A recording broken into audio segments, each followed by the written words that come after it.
আমি বাংলাকে ভালোবাসি, আমি বাংলার মানুষকে ভালোবাসি। বাংলার মাটি, বাংলার জল, বাংলার মানুষ, বাংলার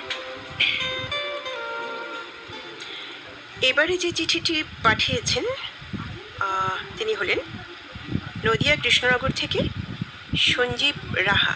সেই চিঠিটি পড়ছি। প্রিয়ংবদা অভিজ্ঞাপন।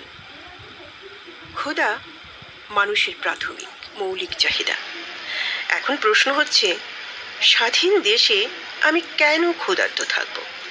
এর উত্তর খুঁজতে গেলে ব্যক্তি, সমাজ, রাষ্ট্রীয় নীতির কথা উঠে আসে বারবার। আমাদের প্রকৃতি দেবী সত্যিই আমাদের জন্ম দেওয়ার সঙ্গে সঙ্গে সকলের জন্য আহারের বিভিন্ন ব্যবস্থা করে রেখেছেন। আমাদের এত বড় দেশ, এত জনসংখ্যা হলেও ক্ষুধার রাজ্যে পৃথিবী গদ্যময় হওয়া উচিত ছিল না। দুবেলা দুমুঠো পেট পুড়ে খাওয়া আমার তোমার জন্মগত অধিকার। সমস্ত পরিসংখ্যান বিচার করে দেখা গেছে আমরা খাদ্যে স্বয়ংসম্পূর্ণ, অথচ বিভিন্ন প্যাঁচ পয়জারে পড়ে দুঃখ, দারিদ্র, বৈষম্য, অপচয় ও অন্যায় বিচারের মাসুল গুনতে হচ্ছে সাধারণ মানুষকে। দিন দিন প্রতিদিন অসম বন্টনের কারণে জনগণের করুণ অবস্থা।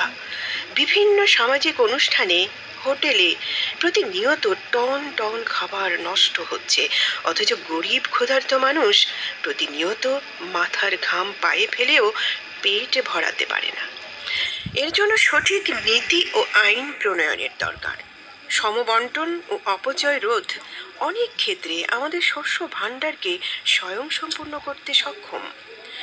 সুভাষ মুখোপাধ্যায়ের কথায়, যার হাত আছে তার কাজ নেই, যার কাজ আছে তার ভাত নেই, আর যার ভাত আছে তার হাত নেই। এই ব্যবস্থাটাকে পাল্টানো দরকার।